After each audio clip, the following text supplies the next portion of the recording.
from the very rubbish they collect, rubbish-powered rubbish vans. There's a joke there somewhere, which I'm going to leave it to you to work out. I tell you, there is no limit to the imagination, innovation, and ingenuity of the leadership in the North. And I have a profound belief that talent and genius are uniformly distributed around the UK, but opportunity is not.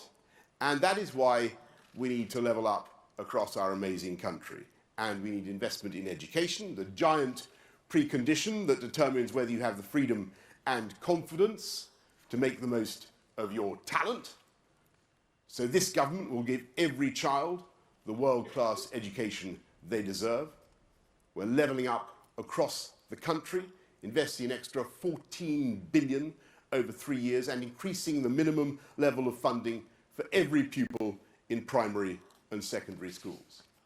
We're backing the teachers who change our lives. We're putting up salaries for new teachers, funding pension increases, and giving teachers the backing they need to deal with disruptive pupils. We cannot afford any longer the chronic underfunding of our brilliant FE colleges, which do so much to support young people's skills and our economy. And I think it's absurd that employers have been driven to import so much skilled labour from abroad, in large part because of the vocational failures of vocational training in our own country. We have a world-class universities sector. We should be very, very, very proud of it. But it's time we aspired to the same status for our further education institutions, to give everyone the opportunity to express their talents. And of course, education is not enough on its own. You need to be able to connect with other people, to get that job interview, to find that customer. And so we in this new government are supporting gigabit broadband, which is a lot, I understand, gigabit broadband for every home by 2025, 8 years earlier than previously promised. And they can do it in Spain. If they can do it in Spain, why can't we do it in the UK? We have a new, stronger town fund, £3.6 billion stronger town fund, so that local people can invest in libraries, parks, youth clubs, areas, places to bring people together. And that kind of intervention cannot be directed by central government. So let's be frank about what we're trying to do. What is needed most of all, in addition to the technology, the infrastructure that we're supplying, the education that we're supplying, it's of course local leadership, trusting people to take back control and run things in the way that they want to. Because, of course, central government cannot abdicate responsibility, but only local champions can really make the difference for their towns and their communities.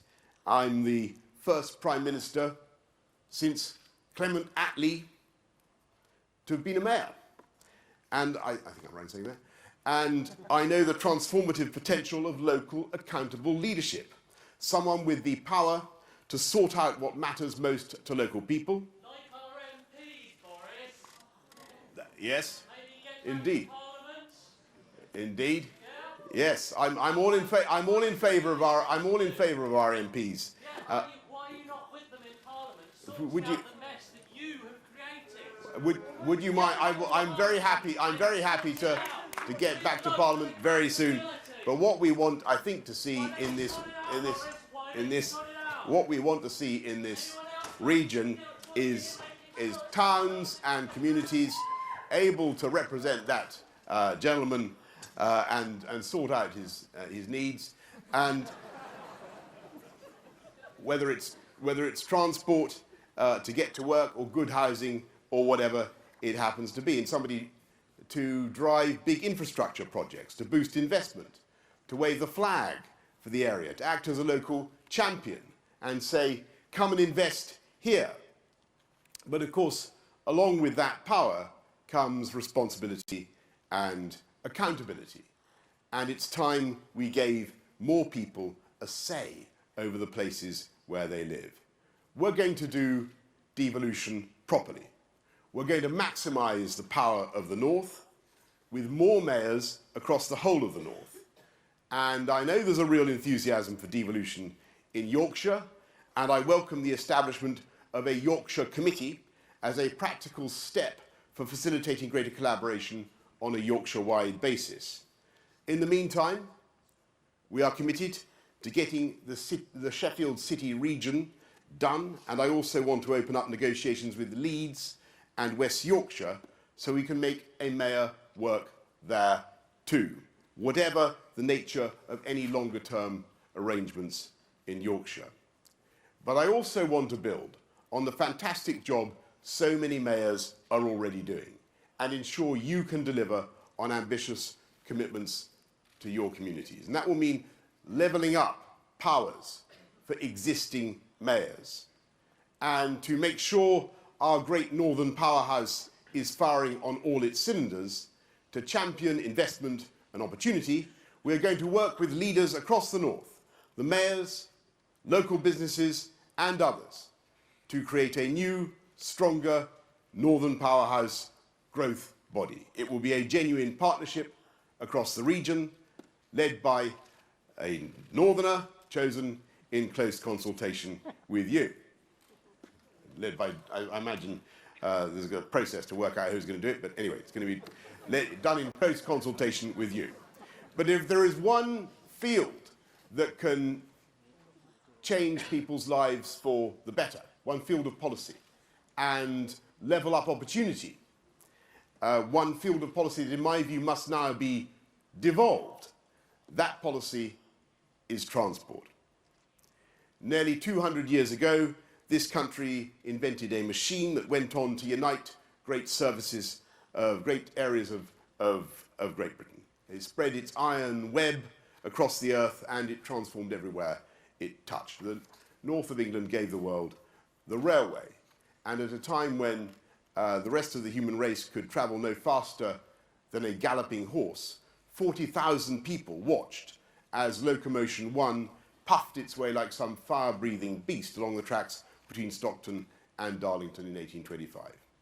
It was ours, a world first, the common ancestor of both the McLaren and the rubbish-eating dustcart I just described.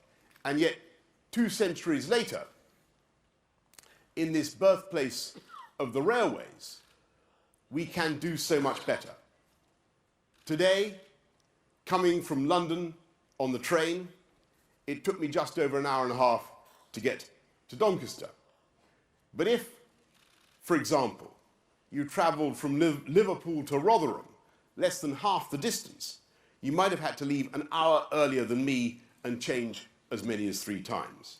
Your journey may have been on 2- and 3-carriage trains, some of them built in the early 1980s with a body designed for a bus and maybe bus seats too. I love buses, but not when they're supposed to be trains. When I was in Yorkshire last week, I reaffirmed my commitment to Northern Powerhouse Rail, and I eagerly await your plans. And before we get on with a project of that scale, I deeply believe in the absolute importance of everyday, ordinary transport that people rely on. There are some terrific local transport services in the north, from Manchester's trams and Merseyrail, the most punctual railway in Britain, to the Tyne and Wear Metro. And there has been some very significant government investment, with 2,000 additional services now operating each week, 500 million on new trains, 100 million on the refurbishment of the rest, including Wi-Fi and power sockets, and as well as the electrification of the railways in the northwest. And the pacers will be gone within months. But the overall picture is still patchy. All too often, Northern England has to put up with old diesel trains running once or twice an hour from stations where the only form of welcome is on the platform is, yes, a bus shelter. William Wordsworth campaigned furiously against the railway coming to the Lake District. Last year, during the timetable meltdown, Northern and Network Rail gave him his wish. And what is the difference between those, the superb services I've described, like Merseyrail Tyne-and-Wear Metro, the Manchester Metro link, and the ones that let you down far too often? Well, partly the answer is money, but the other difference is what? Accountability. The right answer from the mayors in the front.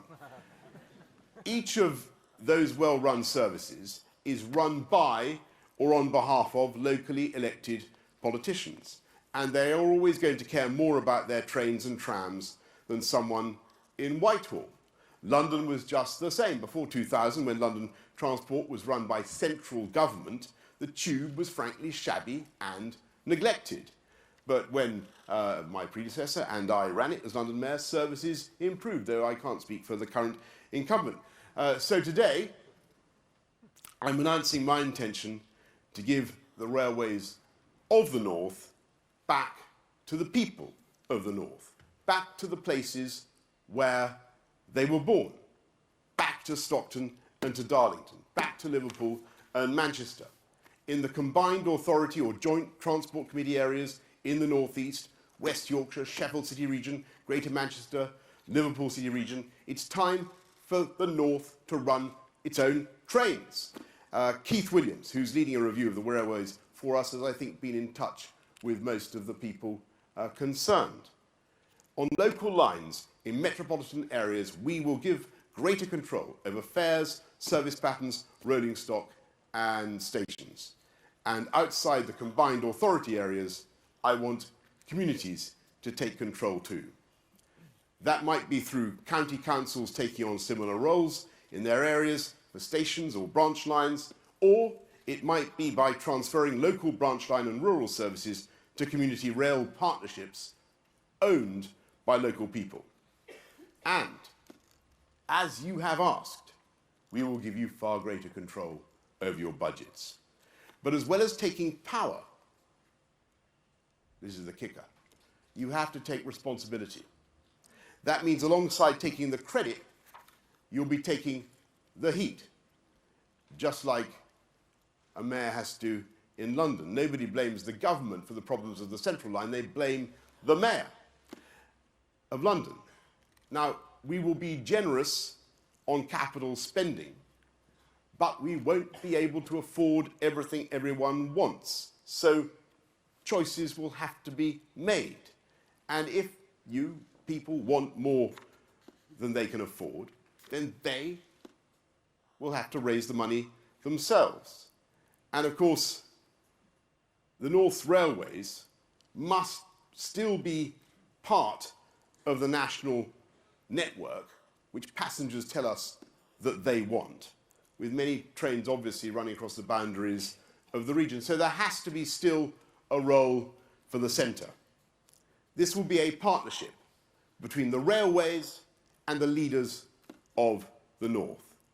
And I think it's a formula that can work and that will deliver better services for the people of this country. And that is how we do it.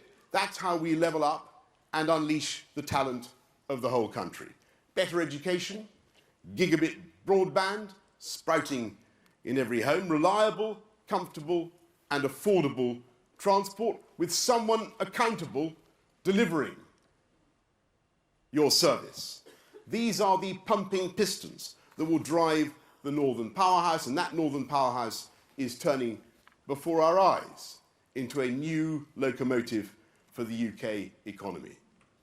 2 centuries ago, this region literally became the engine that propelled the world to new discoveries and new horizons, bringing people together, bringing countries together, and bringing new opportunities for everyone.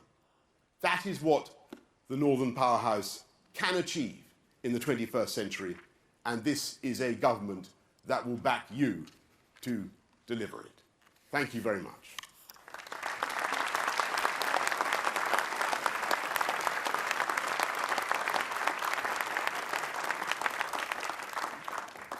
So, Prime Minister, I think you are going to take some questions, and I am going to introduce some questioners from the floor. First of all, from BBC Look North Is James Vincent ready with his question, please?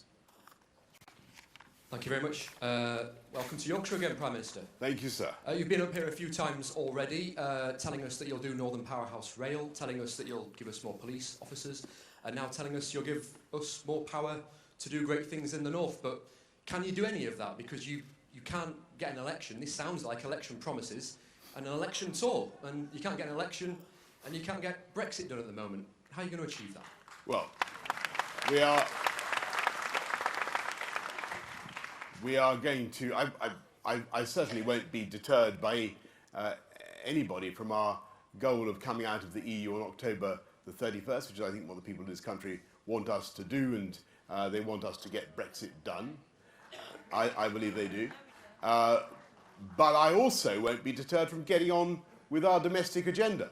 And I think the people of this country also want to hear, yes, it is absolutely true that the opposition parties don't particularly want to have an election, nor do they want to deliver Brexit, and I have to face that reality at the present. But what people want is to hear how we're going to get on and deliver on their priorities, and that is what we're going to do. So I think it's entirely relevant to come not just to the north, but to all parts of the country and say how we're going to deliver 20,000 more police on the streets and what we are doing to invest in our hospitals. And yes, I'm a passionate believer in devolution and in giving power to strong local leaders to champion their areas and to be accountable for their transport networks, because that, I think, will produce better results for the people of this country. So whatever the shenanigans that may be going on at Westminster, we will get on with delivering our agenda and preparing to take this country out of the EU on October the 31st. And there will be ample time for Parliament to consider the deal that I very much hope to do at the EU summit on October the 17th and 18th. And there will be ample time. As the gentleman, I think, was the gentleman who was who left prematurely, not necessarily under his own steam. That is the answer to his question.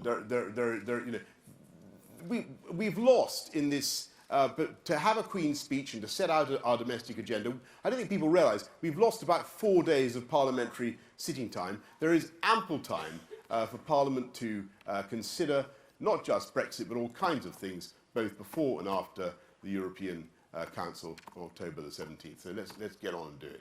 Thank you, Prime Minister. I think we're going to hear from Joe Pike from ITV Yorkshire now. Thank you. Prime Minister, if you really do believe that domestic abuse shatters lives, why have you delayed the domestic abuse bill by not carrying it over when Parliament prorogued? And can you promise the campaigner Claire Throssell, who's fought so hard on this, that the same bill that she fought for, you will bring in front of Parliament? Yes, I can. I mean, the bill, so thank you. The bill is going, I think I said yesterday, or possibly the day before, that the bill is certainly going to be carried over. The domestic abuse bill will be right there in the Queen's speech, along with many other measures. Thank you. David Parker, the Rotherham Advertiser.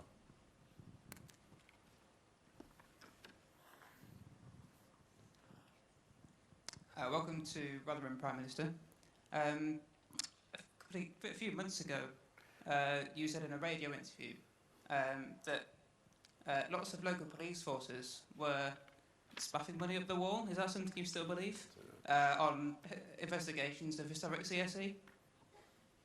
Well, that's actually not what I said, but what I certainly can say is I think all such investigations certainly here are extremely important. And but the point I was making is that we do need to be backing our police to be fighting crime, and that's why we're investing in 20,000 police out on the streets and putting about a billion more into policing. And just for ease of reference, I noticed a sort of ripple of support for the idea of staying in the EU beyond October the 31st. Just to remind you, folks, in case you really think that's a good idea, it involves spending another £1 billion a month of taxpayers' money to stay in the EU. I frankly rather spend £1 billion of taxpayers' money on putting 20,000 police officers on the streets. That's my judgment.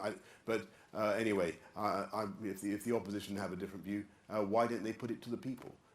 That's David Walsh, I think, from the Sheffield Star. Welcome, Prime Minister. Sheffield business and arts leaders have today launched a culture collective to improve the city's cultural offer and help grow the economy. It's in the Sheffield Star. They agree Sheffield has been underfunded compared to comparable cities. Is it something you will support with funding?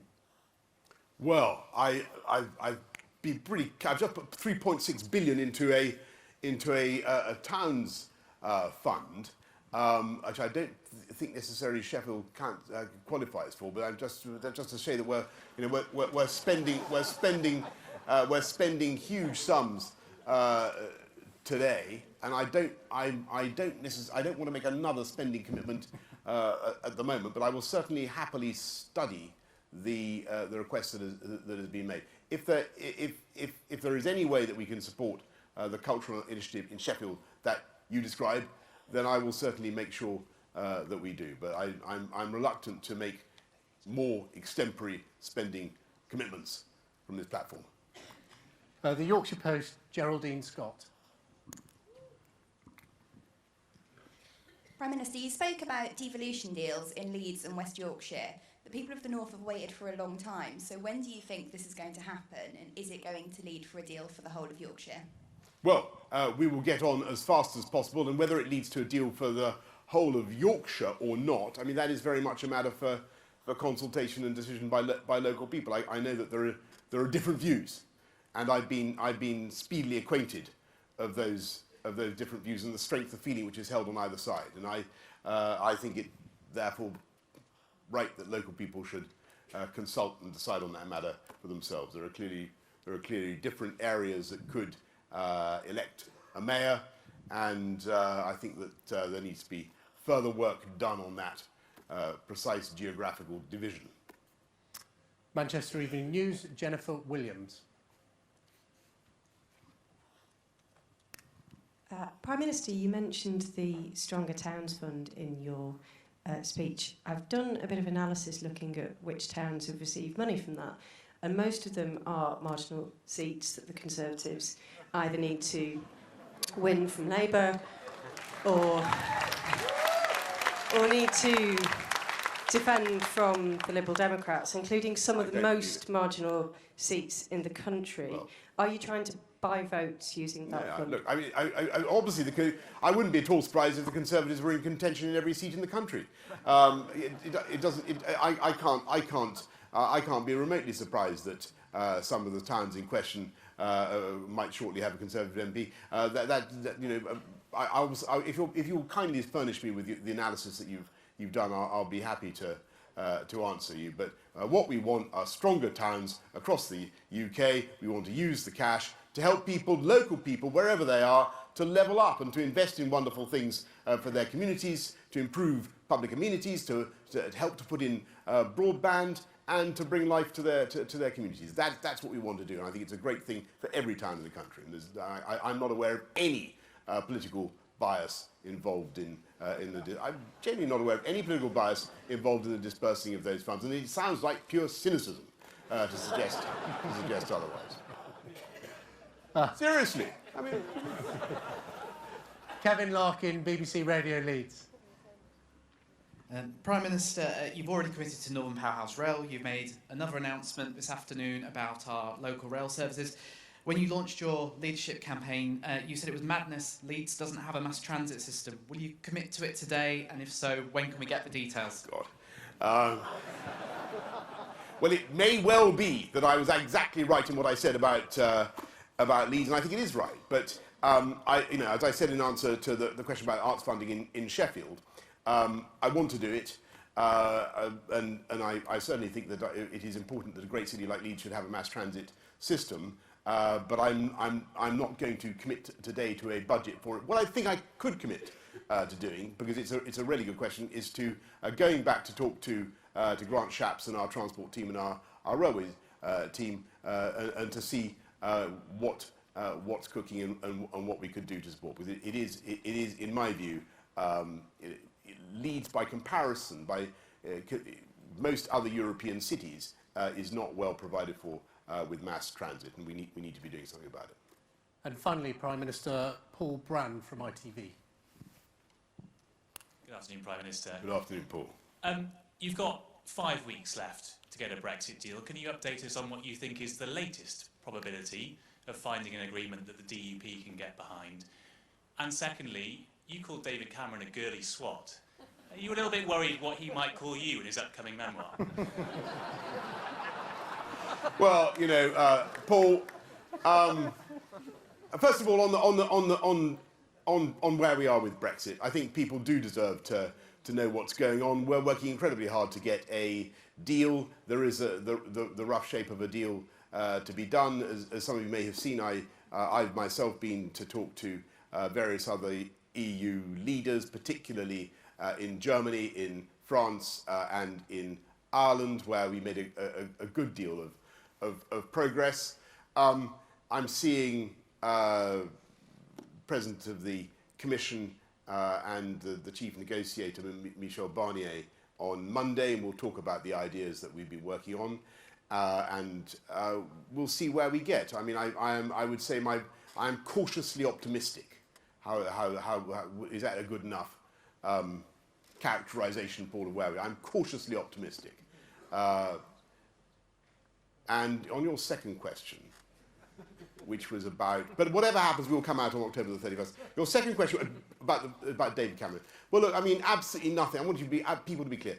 Absolutely nothing that David Cameron says in his memoirs in the course of the next few days will diminish the affection and respect in which I hold him. Not least for what he did in turning this country round after Labour left it bankrupt, by the way, and delivering a jobs miracle in the UK with record low unemployment. I think he has a very distinguished record and a legacy to be proud of. That's what I think. Thank you. Well, it's true.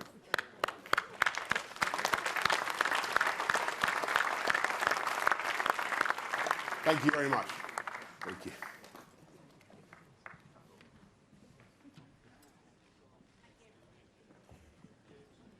Thank you very much there to our Northern Powerhouse Minister and the Prime Minister there. Can you just put your hands together to say thanks to them?